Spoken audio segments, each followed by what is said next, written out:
Hey, how's it going? Today I'm talking about Apple Fitness Plus glute workouts and whether you, with knee problems, should be doing them or not.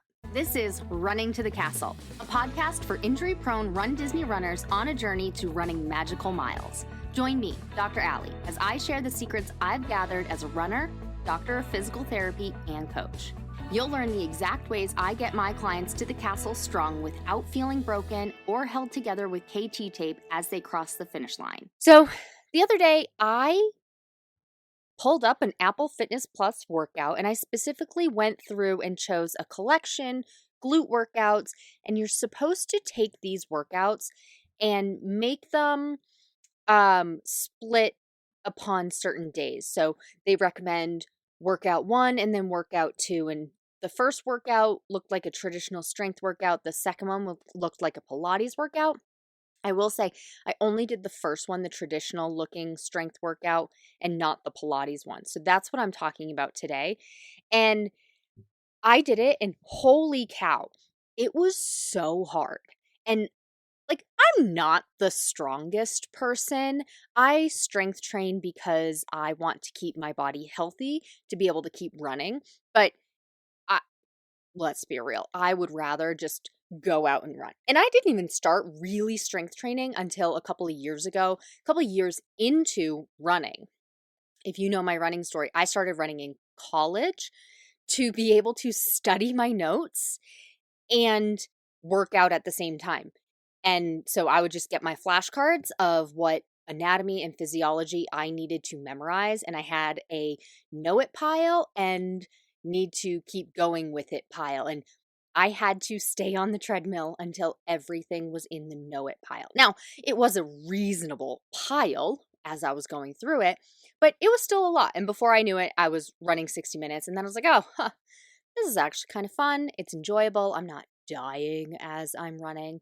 And that's how I got into running. And I just wanted to keep running. I would dabble on the strength machines because I worked at the fitness center on campus when I was going through undergrad and physical therapy school, which was combined for me. I did an accelerated program because I knew that's what I wanted to do. Anyway, I would use the strength workout, the strength machines.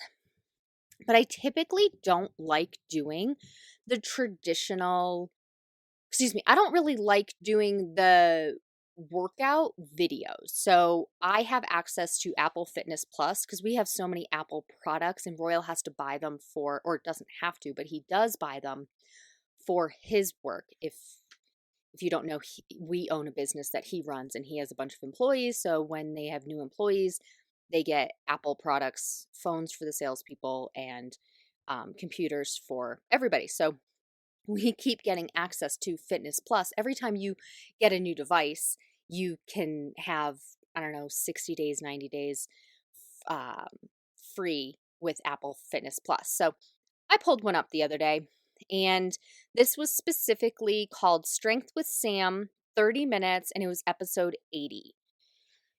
It's part of the Get Your Glutes in Shape collection. And like I said, it recommends that you alternate this one and another workout. Do them 3 times a week for 1 week before you move on to the next one. So I did this workout. I'm going to review it for you today.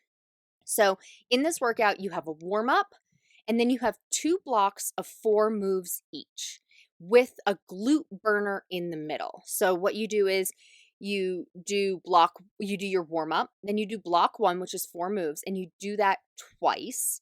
Then you do the glute burner in the middle, and then you do block 2, 4 moves, and you do that twice. Overall, great glute workout. I really felt my muscles working. But would it be good for my running clients that have knee problems? I'm talking runner's knee, IT band problems, IT band syndrome, knee arthritis, meniscus tears, whether it's an acute injury or a degenerative tear, just a few diagnoses to name. Would it be good for those? So I did this workout immediately after a 2-mile walk. So not a run, but I do recommend that when you're strength training in season, like we're in runDisney season right now, people are training for their races. Maybe you're not training if you're only doing springtime surprise. This is still your off season. But if you are doing wine and dine, you're definitely in season, depending on what marathon weekend race you're doing. If you're doing the half marathon, the full marathon, Goofy Dopey, you're definitely in season. Disneyland Dumbo Double Dare Challenge, you're in season. But maybe Princess you're not. Some of the shorter distances, maybe you're not. In springtime surprise, you're not. But when you are in season, I do recommend that you do strength workouts after you run. So you run first or you do your cross training first. So for me, it was walking today. Do that first and then immediately followed by your strength workout. If you're wondering why I recommend that, I have a whole podcast and blog episode about that. Just send me a DM, runDisney DPT on Instagram, and I'll share that with you of why afterward. Anyway, so I did this immediately after, and I was supposed to use moderate weights, but where I am, I don't really have any weights at home right now. So the best I had was my 2.5-pound ankle weights. So instead of the moderate weights suggested, that's what I used. Overall, I wouldn't recommend this for my clients, and I'm going to tell you why. So the warm-up, what I liked about this warm-up, I liked that there was a warm-up because not all strength workouts have a warm-up, but I had just finished a walk, so I was warmed up. I did it immediately after the walk. Literally came inside, went straight back to the workout, so my muscles were still warm. I had not anticipated that there being much of a warm-up, so that's why I planned it that way. But what I didn't like was there were so many squats and lunges. Already in the first 5 minutes, we're doing 2 kinds of squats and lunges.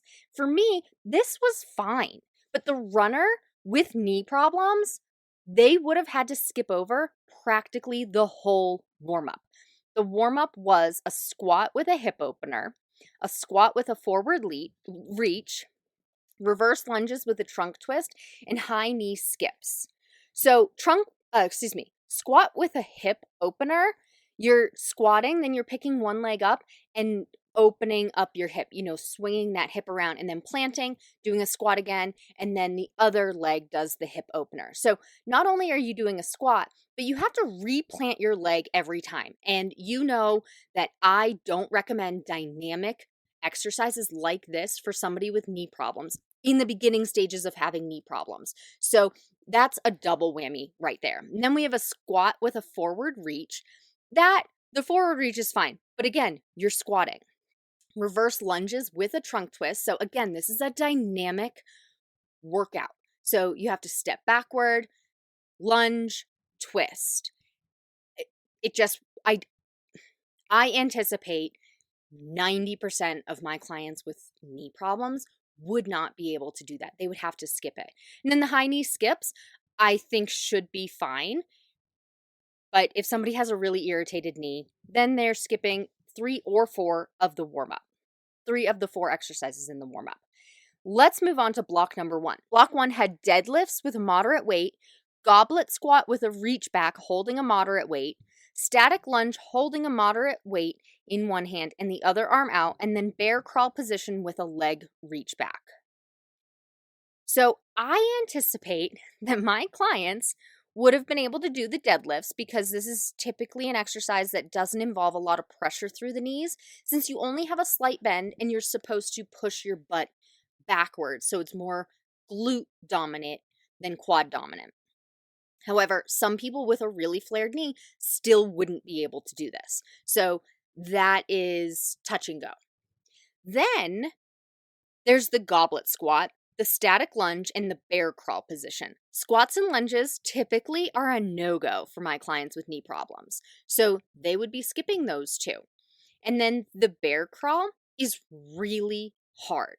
So they would have had to be on all fours, and being on all fours exposes the knee, exposes that top part of the tibia, exposes the meniscus, exposes some irritated arthritis.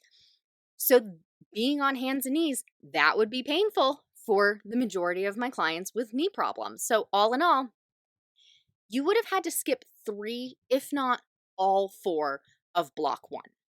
So now we're already up to skipping almost all the warm-up and almost all of block 2. Then we had our glute burner in the middle. So 3 exercises to really feel the glute burn is how the instructor prefaced it. Now, I did feel the burn. The bridging was good with a slow and controlled motion with an isometric hold for the last 20 seconds. The side hip lift with a kick out was so hard. It was hard on my shoulder. It was hard on my glutes. And then we had clam bridging.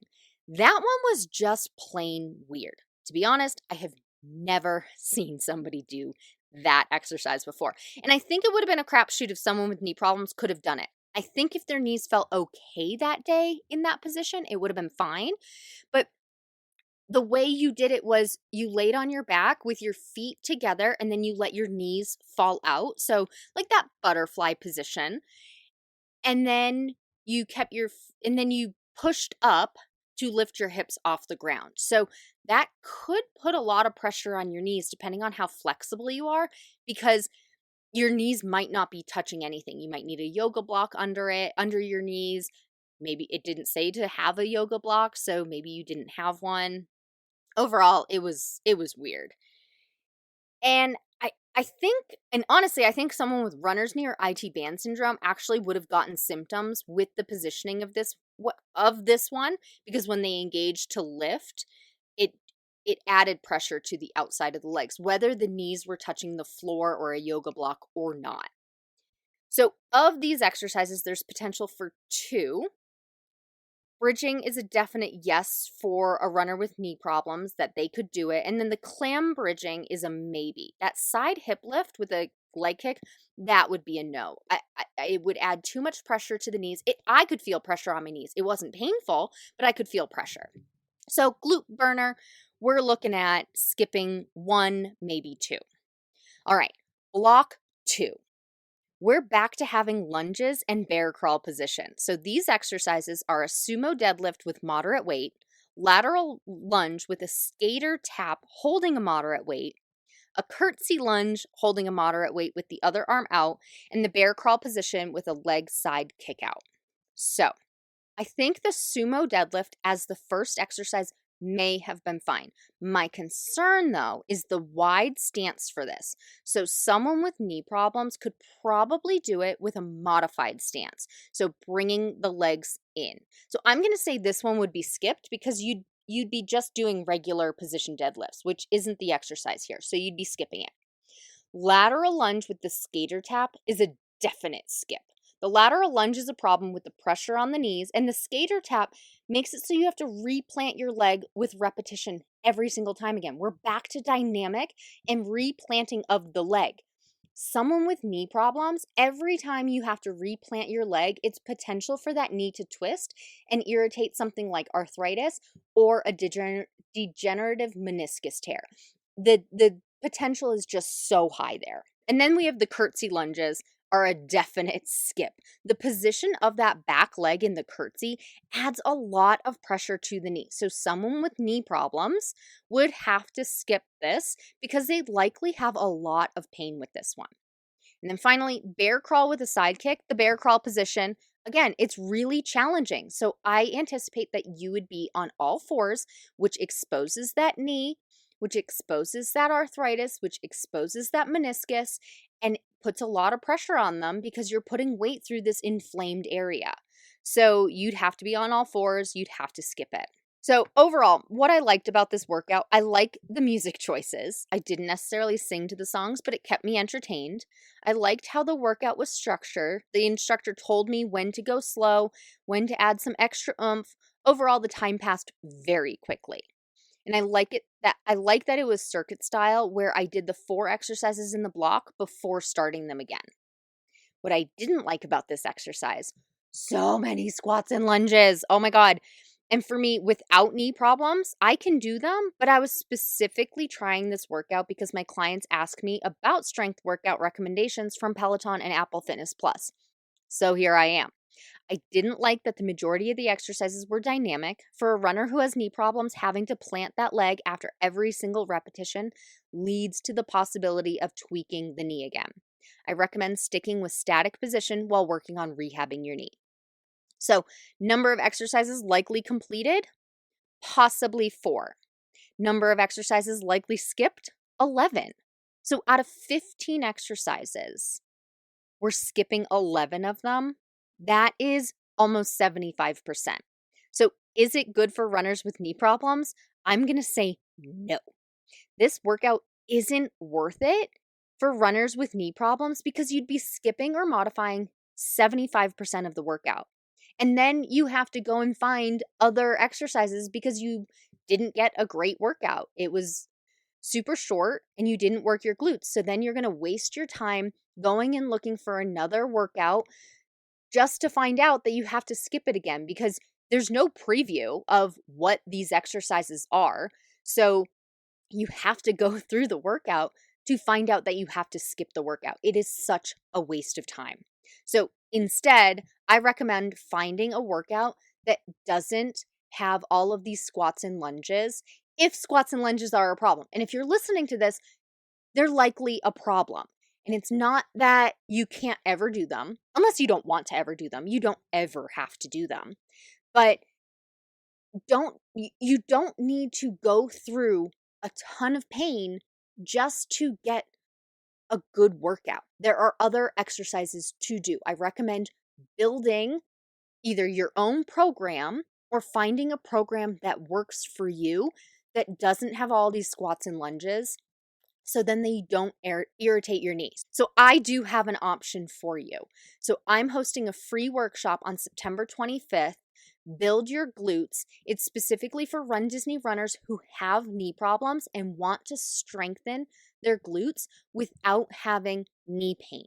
So it's building a workout that doesn't include squats and lunges. You'll be doing exercises standing and laying in a variety of positions to maximize getting a good, solid glute workout without irritating your knee. Go ahead into the show notes if this is before September 25th. Go ahead and sign up for the glute workout. It's going to be at 12 p.m.